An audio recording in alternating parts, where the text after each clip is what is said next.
Доброе утро всем. Доброе утро. Доброе воскресное утро. Угу. Ну, Глебочка сел кушать, что? Свою любимую кашку, своего любимого мишку, витаминку. А потом пойду за компьютер Да, играть. и сок яблочный, зеленое яблоко. Вот, а потом, говорит, пойду за компьютер играть. Пока наша мама спит, мы с ним сами себе хозяева. А я сейчас тоже пойду делать салатик и сделаю овсяно блин. А я сейчас доем кашу и пойду играть в Red Redemption. Вот, сегодня у нас запись будет вот эта вот коротенькая, мы с вами поговорим, но зато мы вам покажем, что, Глебка, мы покажем своим подписчикам.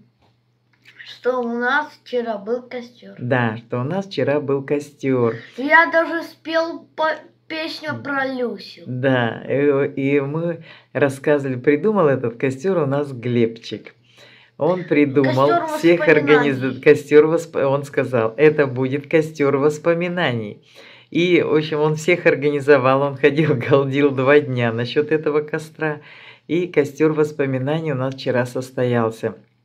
И вот мы сидели, и каждый по очереди рассказывал какую-нибудь смешную историю, которая ему запомнилась из его жизни.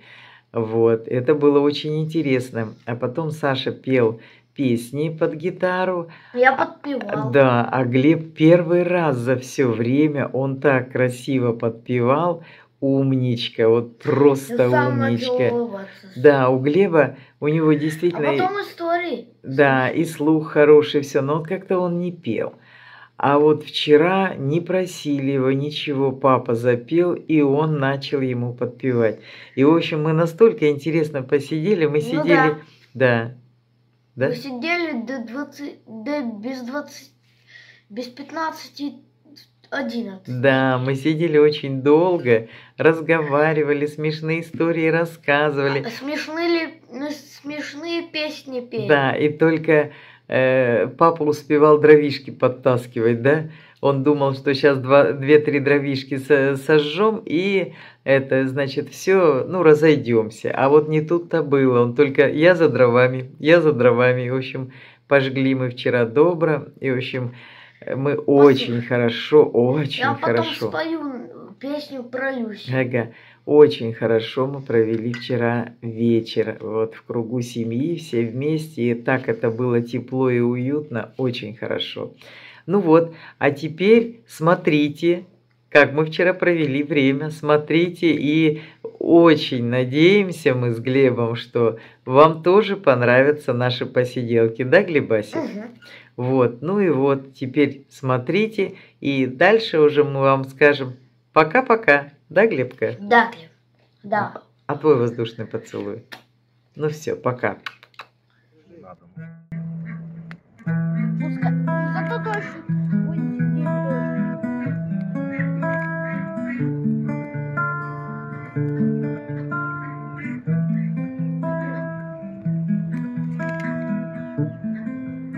Когда роняет капли первый дождь, и гром из тучи катится на крышу, бьет город мой предпраздничная дрожь, и я ее душой и кожей слышу. Дожди в начале мая, как стихи, нас возвышают до своих истоков, и кажется, раз улицы пусты, все в нашей жизни мирно и широко. И дрогнет гладь оконного стекла, острее станут запахи бульваров, и заглядятся здания в зеркала, широких, словно реки, тротуаров, смешение воды и высоты. Идешь спокойно, медленно, не кроясь, и кажется, раз улицы чисты, чисты у нас у всех душа и совесть.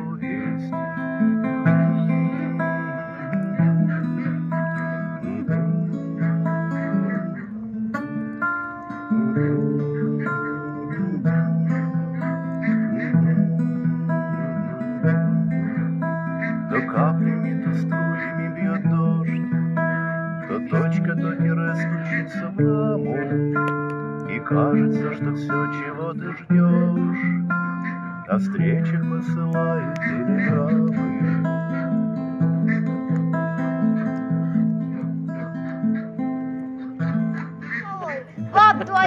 очередь.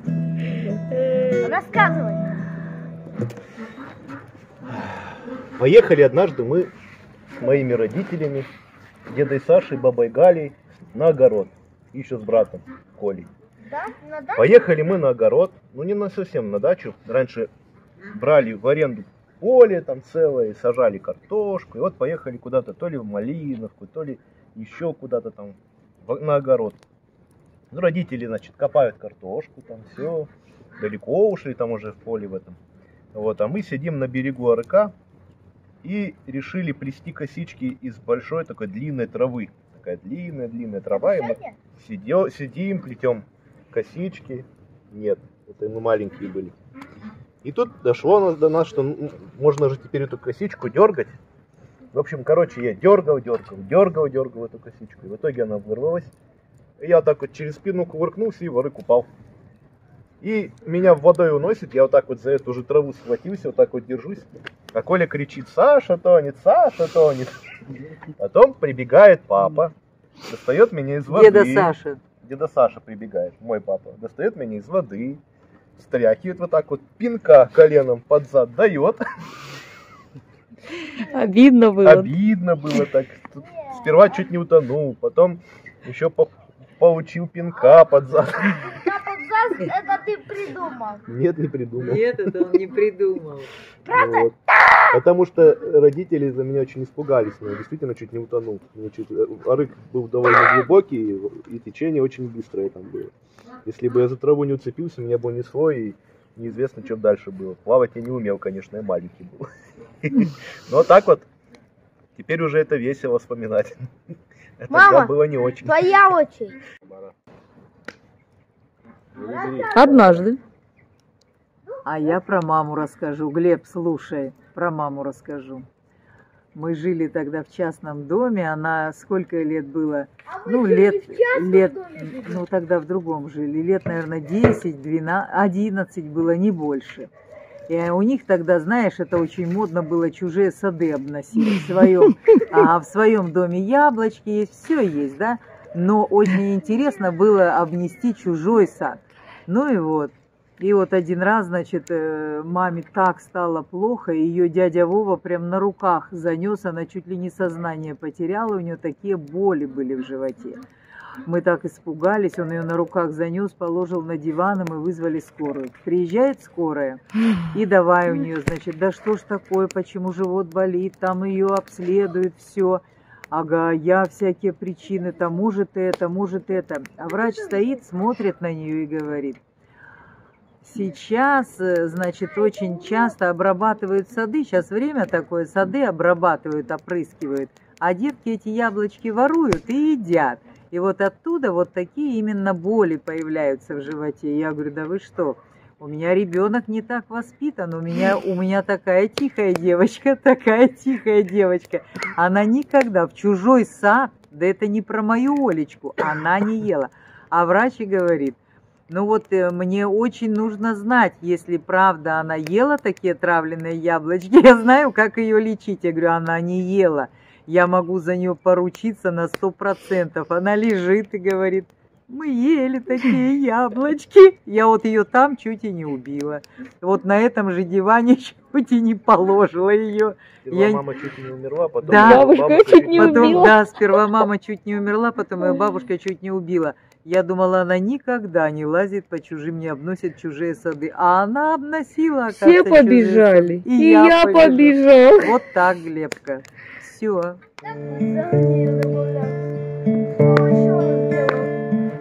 С тобой на дороге землю обетованную, через нервные срывы под игом креста. Мы не видели Бога, но верим Писанию. Мы с тобой по призыву солдаты Христа. Мы не видели Бога, но верим Писанию. Мы с тобой по призыву солдаты Христа. Наша доля такая, дай Боже терпения. Над Россией колышется черный туман, от беды нас укроет блаженная Ксения и пресвитер кронштадтский святой Иоанн. От беды нас укроет блаженная Ксения и пресвитер кронштадтский святой Иоанн. Мы не ходим в героях, не ищем известности, но за веру Христову мы насмерть стоим.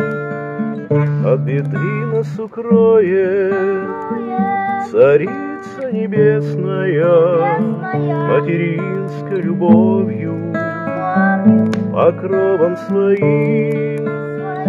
От беды нас укроет Царица Небесная, материнской любовью, покровом своим.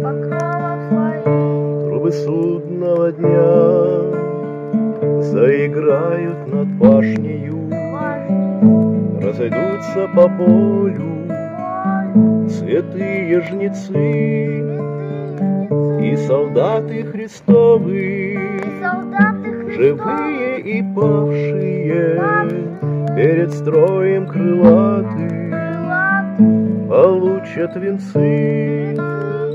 И солдаты Христовы, живые и павшие, перед строем крылатым получат венцы.